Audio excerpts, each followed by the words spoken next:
Clinical efficacy of microwave ablations combined with percutaneous osteoplasty in the treatment of flat bone metastases.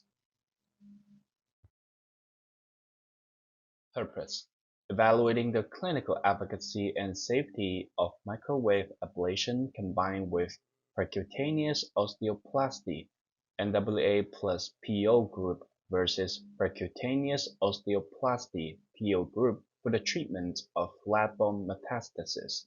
Methods: patients with flat bone metastases and intractable pain who underwent PO and/or NWA from January 2016 to January 2023 in our hospital were included, with 36 cases in the NWA plus PO group and 21 cases in the PO group. Changes in the visual analog scale, Ovestre Disability Index, and Quality of Life Assessment Scale were evaluated regularly. Post-operative complications and target lesion tumor treatment responses were also observed.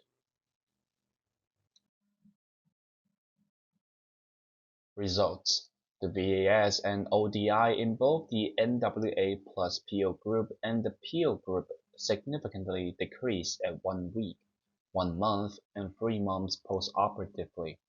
The VAS and ODI in the NWA plus PO group were lower than those in the PO group post-operatively.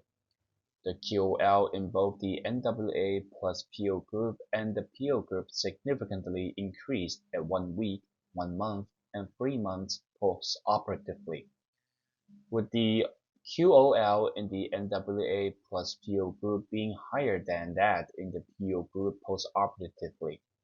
According to the MRECIST criteria, target lesion tumor treatment response, the ORR in the NWA plus PO group and the PO group was 52.8% and 9.5% respectively, while the DCR was 94.4% and 57.1% respectively.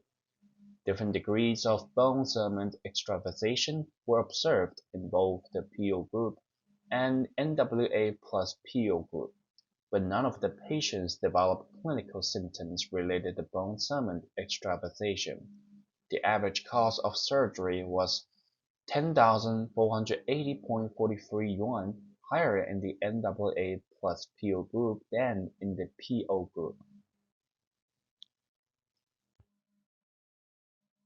Conclusion: the NWA plus PO treatment is more effective in relieving patients' local pain, improving local dysfunction, and enhancing quality of life, and can effectively improve target lesion tumor (ORR) and DCR, but it is also more costly.